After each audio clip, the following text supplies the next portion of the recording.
कृष्णा, राधे राधे। भद्र पद के शुक्ल पक्ष की एकादशी को पद्मा एकादशी के नाम से जाना जाता है। इस साल यह एकादशी 7 सितंबर को पड़ रहा है और दिन बुधवार पड़ रहा है, इसलिए ये और भी फलदायी हो जाती है। इस दिन भगवान विष्णु करवट बदलते हैं, इसलिए ये एकादशी बहुत ही खास रहती है। भगवान विष्णु का विधि पूर्वक पूजन करने से मान सम्मान मिलता है और घर के बाहर भी बहुत ही मान सम्मान मिलता है। एकादशी पर भगवान विष्णु को पीले फल फूल अर्पण करना चाहिए। 108 नाम का जाप करने से व्यक्ति को मानसिक शांति की प्राप्ति होती है। एकादशी का पूजा विधि तो बहुत ही सरल है। इस दिन व्रत रखने वाले व्यक्ति को सुबह सूर्योदय से पहले उठने के बाद स्नान आदि करना चाहिए। स्नान के बाद भगवान विष्णु और माता लक्ष्मी का पूजा सच्चे मन से करें। भगवान को स्नान कराने के बाद फल फूल खास करके कमल के पुष्प से उस दिन मंदिर सजाएं। भगवान को रोली का तिलक लगाएं, उन्हें अक्षत अर्पित करें। इसके बाद उन्हें मिठाई का भी भोग लगाएं। इसके बाद भगवान विष्णु और माता लक्ष्मी की आरती करें। इस दिन रात्रि भजन कीर्तन का बहुत ही विशेष महत्व होता है। शास्त्रों में कहा जाता है कि पद्मा एकादशी के दिन चावल, दही, चांदी का दान करने से व्यक्ति को विशेष फल प्राप्त होता है। जो लोग इस व्रत को नहीं कर पाते हैं, उन्हें पद्मा एकादशी के दिन भगवान विष्णु के विभिन्न अवतार की कथा का पाठ करना चाहिए। विष्णु सहस्त्र नाम एवं गीता का पाठ करना चाहिए। इस दिन उत्तम फल की प्राप्ति होती है। इस महान व्रत के प्रभाव से व्रती को मोक्ष और मृत्यु के बाद वैकुंठ की प्राप्ति होती है। मैं अब आप लोगों को पद्मा एकादशी व्रत की कथा सुनाने जा रही हूँ। युधिष्ठिर ने बहुत ही विनम्रता पूर्वक भगवान श्री कृष्ण से पूछा, केशव, भाद्रपद मास के शुक्ल पक्ष में कौन सी एकादशी होती है, उसका क्या नाम है, कौन देवता और कैसी विधि है, बताइए। भगवान श्री कृष्ण बोले, राजन, इस विषय में मैं तुम्हें आश्चर्यजनक कथा सुनाता हूँ, जिसे ब्रह्मा जी ने महात्मा नारद से कहा था। नारद जी ने पूछा, चतुर्मुख, आपको प्रणाम है। मैं भगवान विष्णु की आराधना के लिए आपके मुख से यह सुनना चाहता हूँ कि भाद्रपद मास के शुक्ल पक्ष में कौन सी एकादशी होती है। ब्रह्मा जी ने कहा, मुनिश्रेष्ठ, तुमने बहुत ही उत्तम बात पूछी है। यही वैष्णवों का लक्षण है।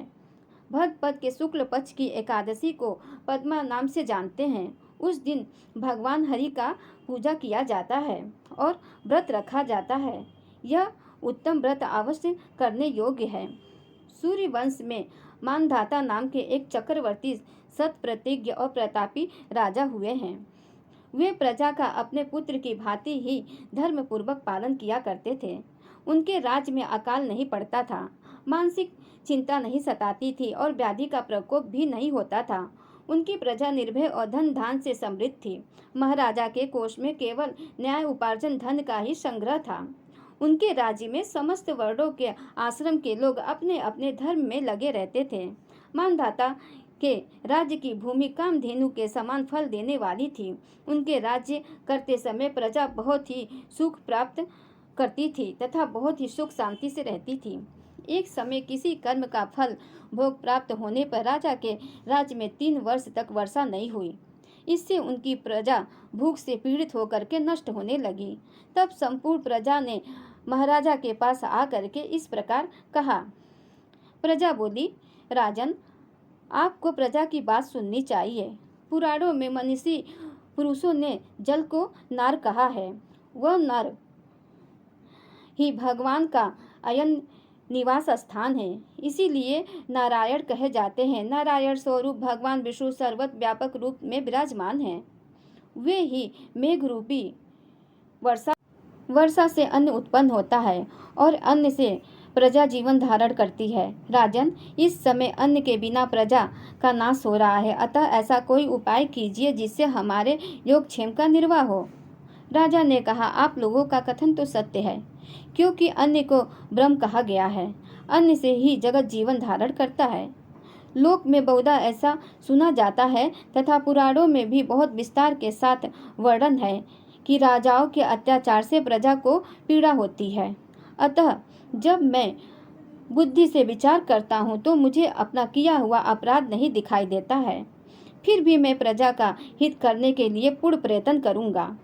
ऐसा निश्चय करके राजा कुछ व्यक्तियों को साथ लेकर के भगवान को प्रणाम करके सघन वन की ओर चल दिए। वन में वह मुख्य मुनियों और तपस्वियों के आश्रम में गए।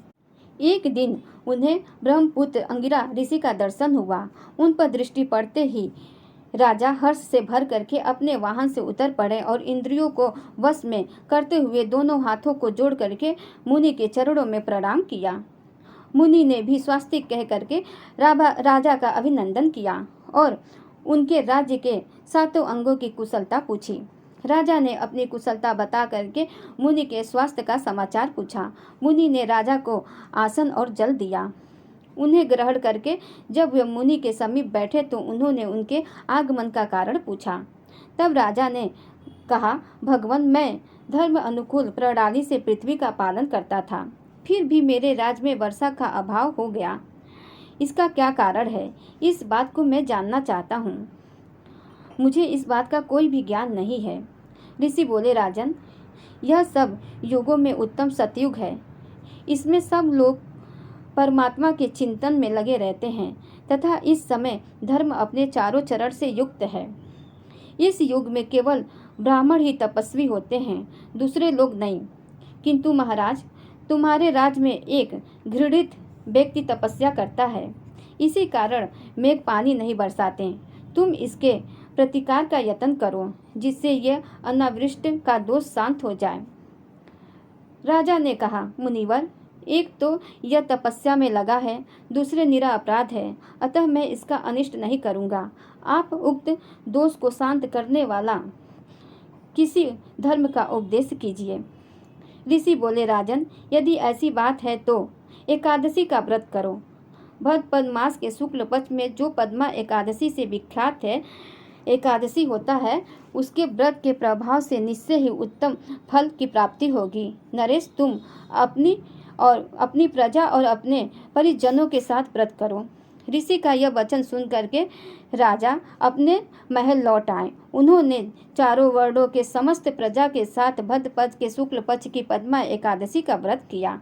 इस व्रत के प्रभाव से मेघ पानी बरसाने लगे, पृथ्वी जल से अलावृत हो गई और हरी भरी खेती से सुशोभित होने लगी। उस व्रत के प्रभाव से सब लोग सुखी हो गए।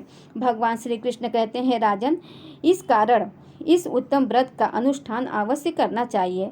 पद्मा एकादशी के दिन जल से भरे हुए घड़े को वस्त्र से ढक करके दही और चावल के साथ ब्राह्मणों को दान देना चाहिए।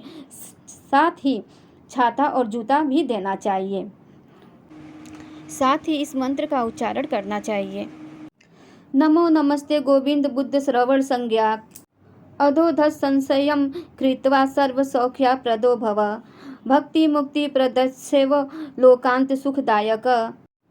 बुधवार और सावन नक्षत्र के योग से युक्त द्वादशी के दिन बुद्ध श्रवण का नाम धारण करने वाले भगवान गोविंद आपको प्रणाम है। प्रणाम है।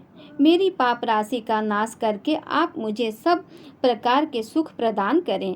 आप पूर्ण आत्मा जनों को भोग मोक्ष प्रदान करने वाले तथा सुखदायक हैं।